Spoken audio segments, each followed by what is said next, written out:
Okay, we are going to do exercise number 5, okay? The first thing I want to tell you is that we have to change the problem. It says that Juan makes a force of 10 newtons, but we are going to change it into 100 newtons instead, because with only 10 newtons, the chair will not move.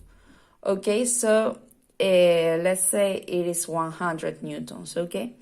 So, in all the problems of forces, I recommend you, that is something you always have to do, to draw all the forces that are acting on the body, okay?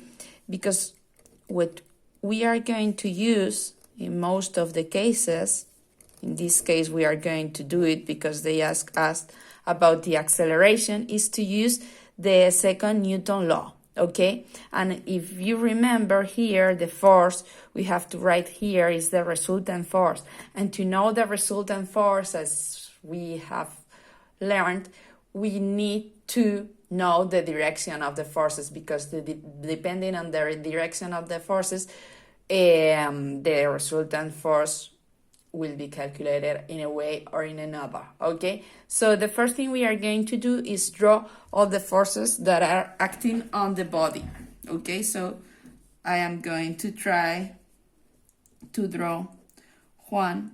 Well, in fact, you are going to imagine Juan on the chair, okay? So how are you going to know the forces that are acting on a body? I recommend you to take the notes about important forces and go force by force, deciding which forces can appear and which force can't.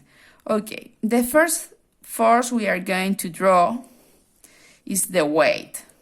Okay, that is a force that always appears because all the bodies has mass, and all the bodies with mass have a certain weight, or a certain weight is exerted on them.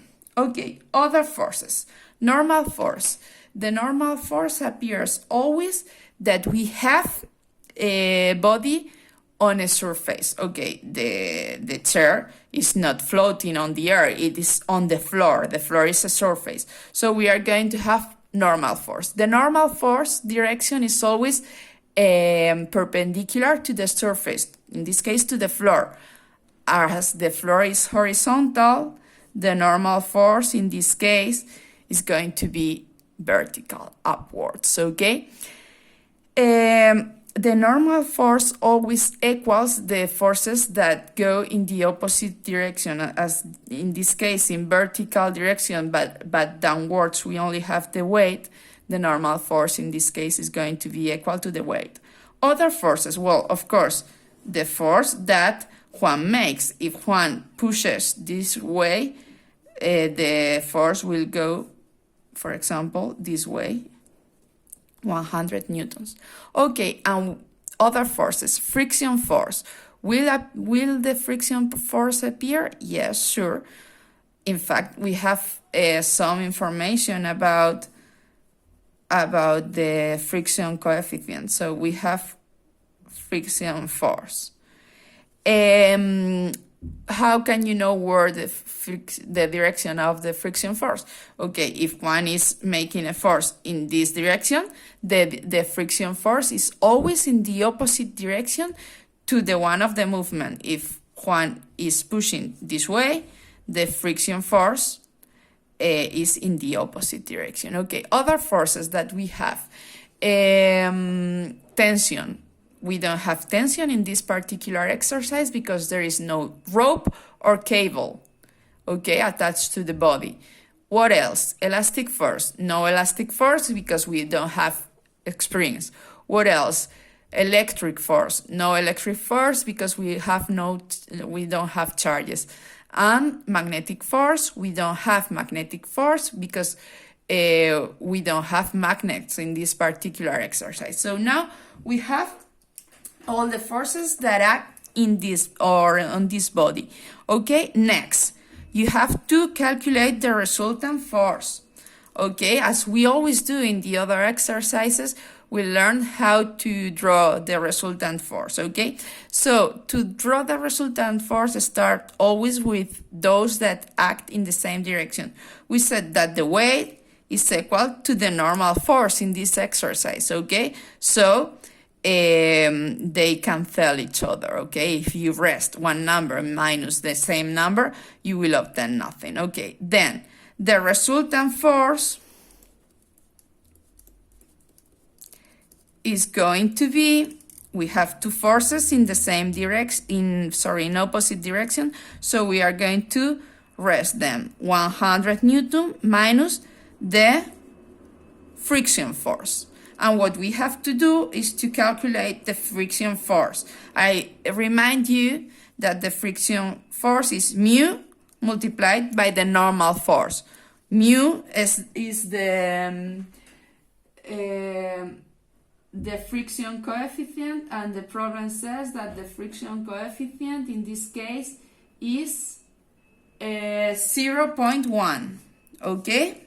What about the normal force? We said that the normal force equals the weight, so 9.8 G multiplied by the mass. The mass is 75 kilograms because we have the mass of Juan, or Juan's mass, and the one of the third, that is 5 kilograms. So this is 735 newtons. Okay, so we have to calculate the friction force. 0.1 multiplied by the normal force.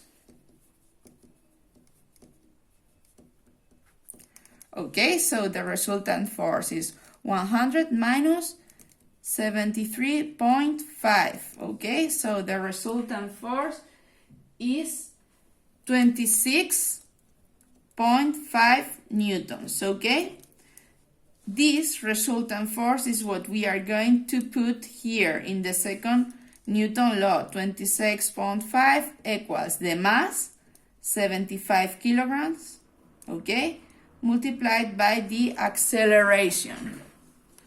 Okay, so the acceleration, you put 75 in the other side of the equation dividing, and we obtain that the acceleration is 0.35, as we are all the time using international system of units. We obtain the acceleration in international system of unit, okay? So meters per square second. So that is all. These steps we have done, drawing the forces and all that, is something that you have to do in all the exercises, okay?